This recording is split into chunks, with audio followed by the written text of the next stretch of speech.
Since the dawn of the Round Table, one proposal has been made time after time after time. Got any t-shirts? Well, look no further. We have our very first Round Table apparel. Round Table Black and Blue.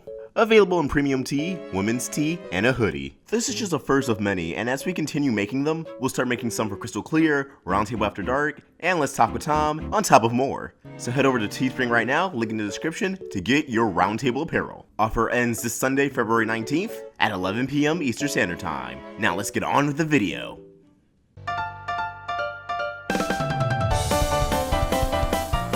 Hello, YouTube. Welcome to my review of The Hard Way. Woo! This episode got me pumped. So, the credits of yesterday's episode already revealed that TOFFEE would be in this episode, but still, when it happened, I was just shook. I got goosebumps. It was a really intimidating scene. So, this episode, I'm gonna assume takes place before Raid the Cave, because in Raid the Cave, when Star went to go rescue Glossaric, he was attached to the book and eating pudding. But this episode begins with Glossaric separated from the Book of Spells due to Ludo having him locked up, and well, he's not eating pudding. So this episode begins with a shot of some kind of lair. This is Ludo's new lair, his new hideout. I believe this is actually a site, a base of operations from the Mumin War, because A, it has a holding cell, B, it looks ravaged. Totally not in the shape it was built in. And since we know TOFFEE and Queen Butterfly scrapped in the past, it makes sense that this maybe was TOFFEE's lair. This is probably where he stayed before he came to Ludo in Season 1. So Ludo and Awan, which we know is TOFFEE, we know you're in there, TOFFEE, are conversing about Glossaric, and they're like, yeah, what are we gonna do? And Ludo's like, oh, don't worry, yeah, that's the last resort, I already have that in place. And then he opens the cell, and Glossaric's not even in there. He said he was out for a morning jog. Like, this man wasn't even really captured. And Ludo's like, then wait, who's in your bed? And Glossaric's like, oh, that's my robe. And Ludo's like, all right, so I want you to teach me. I want to get awesome. And Glossaric doesn't resist, because Glossaric is the personification of the Book of Spells. So he's not going to oppose whoever owns the book now. He opposed Marco using him in the past back in Season 1 because the book belonged to Star. But now as the book is entirely Ludo's, he has no problems with helping him. And Ludo's like, please teach me, train me, I want to learn all these spells the hard way. And Glossaric's like, yeah, I can help you reach your full potential. That's all I can really promise. But Ludo wants to be dragged through the dirt, he wants to be bleeding and crying, like, this man is kind of a masochist. Anyways, after relocating outside, and Ludo's struggling to make it to where Glossaric is, he's like, okay, now what? And then Glossaric's like, well, whatever you want it to be. And Ludo's like, well, what's the point of all of that? And then Glossaric's like, well, you said you wanted it the hard way. And then we get some Ludo character development. Ludo has spent his entire life doing things the dirty way. He has never had guidance because he was one of 50 children.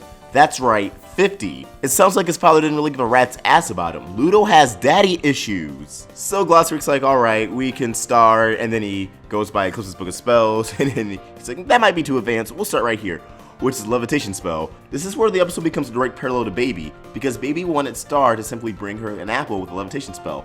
Star failed to do that. But now it makes sense why. Glossaric told Ludo, you just have to ask for me to do something. Star never asked Glossaric. Star was never told by her mother to ask Glossaric to do anything. Star was simply sent to Earth to grow up there because she was causing too much havoc on Muni with the wand. So Glossaric's training with Star up to this point has been this really peculiar and very unorthodox way of training her, because Star never actually asked for training. She never actually asked to learn the Levitation Spell or any of the basic things of magic. But back to the episode. Ludo picks up the Levitation Spell like that. He gets a hold of it, he's excited, he's happy. He asks Glossaric, do you actually feel proud of me?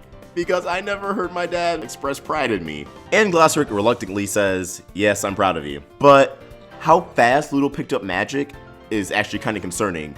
Ludo is actually capable. Who knew? So the fact he already has a grasp on these spells is concerning, because he's kind of a major threat right now. But then things get a little weird, because Ludo, it's the end of the night, Ludo's going to bed, and he asks Glossaric to tuck him in, reading him the book as like it's a bedtime story, and tuck in the wand, and say good night, darling?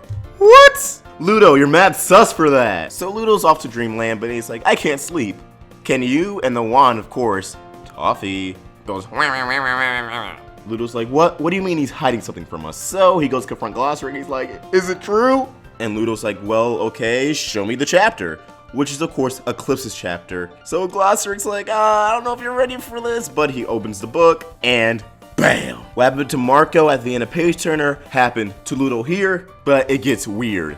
The wand glows up and Ludo gets possessed by Toffee, who simply says, "Hello, Glossoric."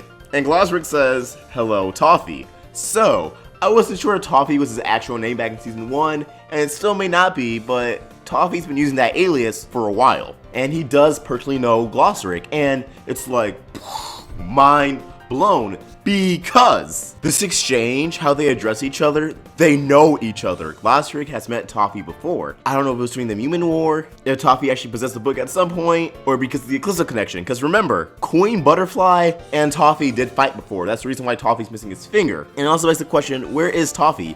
Is he truly in the wand? Is he dead? Is he a ghost? So many questions. But Glossoric says, I don't really have a side because Toffee says you can't get him on your side. I think it's referring to Ludo, but who knows what Toffee's referring to. Some people are already speculating it's Marco. Some people are speculating it's River. We'll just have to wait and see. And Glossoric, since he's magic is inherently neutral. Therefore, Glossoric is inherently neutral. So he says, I don't have a side. And Toffee says, you don't, do you? And then he laughs menacingly and says, excellent. And that's the end of the episode. Oh my god, what's gonna happen next? Because we won't probably see them again until the 2-part season finale, because next week it's heinous, all belts are off, that one episode where Star fucks up Echo Creek, the high school, and then just friends. So yeah, we won't see this again until the season finale. What a cliffhanger, and even though we only have to wait like about 2 weeks, not even, oh, I just want it now. I want to see where this plot's gonna go now.